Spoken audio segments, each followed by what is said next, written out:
Subscribe button पे click कीजिए और हमारी रेगुलर वीडियोस के लिए बेल आइकन को दबाना ना भूलिए। नमस्कार दोस्तों, डिजिटल ब्लॉगर में आपका स्वागत है। आज हम बात करेंगे मार्जिन मनी के बारे में। इसके अलग अलग कॉन्सेप्ट की जानकारी प्रोवाइड करेंगे। बेसिक लेवल का वीडियो है तो उस हिसाब से देखें, समझें।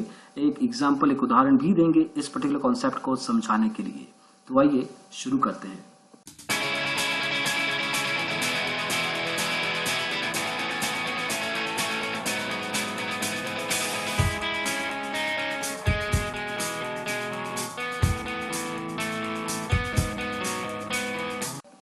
तो शुरुआत करते हैं कुछ बेसिक्स के साथ। पहले समझते हैं मार्जिन ट्रेडिंग क्या है। मार्जिन ट्रेडिंग एक प्रोसेस है जिसमें एज अ ट्रेडर आप फंड्स बोरो कर सकते हैं, पैसा बोरो कर सकते हैं अपने ब्रोकर से एक लोन की तरह।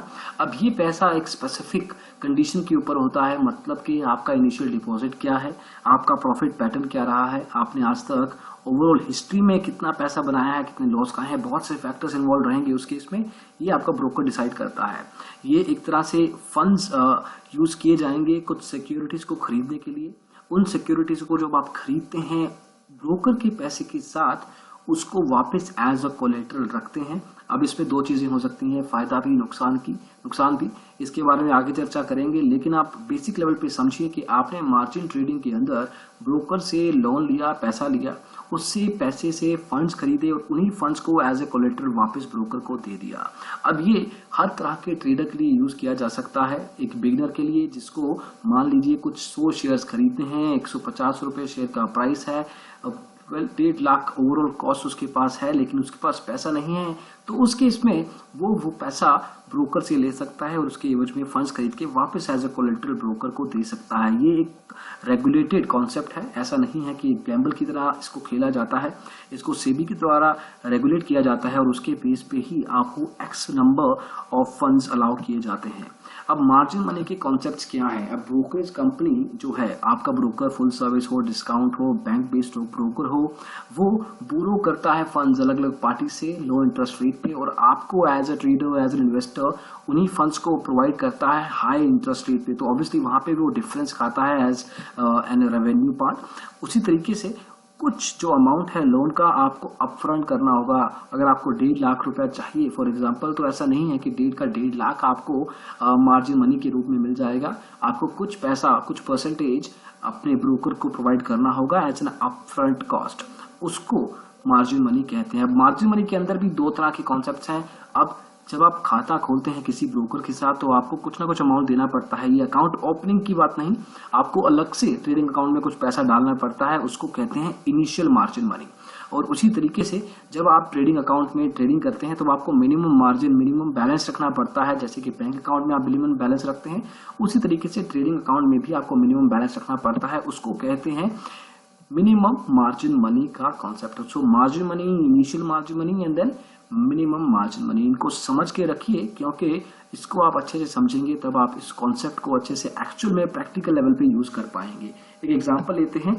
मान लीजिए आपने 1000 शेयर्स खरीदने हैं आईबीएम के, 155 रुपए का हर शेयर आता है। ओवरऑल कैपिटल रिक्वायरमेंट आपकी करीब 1.5 लाख, 1.55 लाख पड़ती है। अब उस पर्टिकुलर लेवल पे अगर स्टॉक ब्रोकर कहता है कि मार्जिन मनी का रिक्वायरमेंट है 8%, ये तो आपको अपफ्रंट देना ही होगा, तो उस केस में 12,400 रुपए आपके ट्रेडिंग अकाउंट में जाएंगे मार्जिन मनी के रूप में। तो ये पैसा जब जाता है, उसके बाद आपने शेयर्स खरीदे। अब पहले दिन मान लीजिए उस शेयर्स का प्राइस 50 रुपए बढ़ जाता है, प्रॉफिट है, विन विन सिचुएशन है। उस केस में सिंस आपने 100 शेयर्स खरीदे थे, ओवरऑल प्रॉफिट आपका 5000 हो गया। कहीं आपने 5-10 शेयर्स खरीदने थे, मार्जिन मनी के कॉन्सेप्ट के साथ आपने सीधे 100 शेयर्स खरीदे और प्रॉफिट आपका एम्पलीफाई हो गया। सिमिलरली आपका मार्जिन मनी भी बढ़ गया, क्योंकि प्रॉफिट जो वैल्यू गया वो सीधा मार्जिन मनी में जुड़ के 17,400 रुपए हो गया।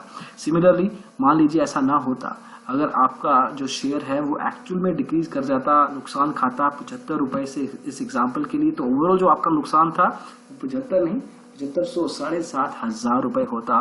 तो उस केस में जो मिनिमम मार्जिन मनी है वो कॉन्सेप्ट हिल जाता है, क्योंकि आपका मार्जिन मनी यहाँ पे सिर्फ 4,900 रुपए रह गया। तो जो भी मिनिमम मार्जिन मनी का डिफरेंस रहता है वो आपको वापस से अकाउंट में डालना होगा। इस ट्रेड को छोड़ दीजिए, लेकिन अपने अकाउंट को मेंटेन करने के लिए, अपने आप को पेनल्टी से बचाने के लिए आपको मिनिमम मार्जिन का जो डिफरेंस है 4900 के साथ वो देना होगा।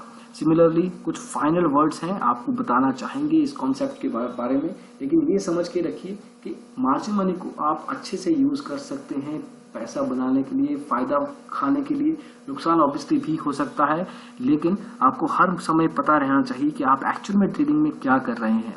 फाइनल वर्ड्स कहते हैं कि मार्जिन मनी एक अच्छा रिसोर्स है आपकी ट्रेडिंग के लिए, आपको डेफिनेटली प्रॉफिट दे सकता है, एम्पलीफाई कर सकता है आपके प्रॉफिट्स को। कहाँ आप 1000 रुपये 500 रुपया प्रॉफिट बनाते हैं, कहाँ आपको 5, 10, 15 हजार का प्रॉफिट ही डायरेक्टली दे सकता है। लेकिन इसको आप काफी कॉशन के साथ यूज करें, काफी तवज्जो दें इसको समझने के लिए, और फिर जाके अपने ट्रेड्स में यूज करें, क्योंकि फायदे तो एम्पलीफाई करता है, प्रॉफिट्स तो एम्पलीफाई करता है, लेकिन नुकसान भी अच्छा खासा पहुंचा सकता है। तो प्रैक्टिकल लेवल पे अच्छे से समझें इसको, धीरे धीरे यूज करें। ऐसा नहीं है कि एक बार में ही आप अच्छा खासा मार्जिन मनी यूज कर लें और फिर नुकसान का मुंह देखना पड़े आपको, ऐसा ना हो आपके साथ।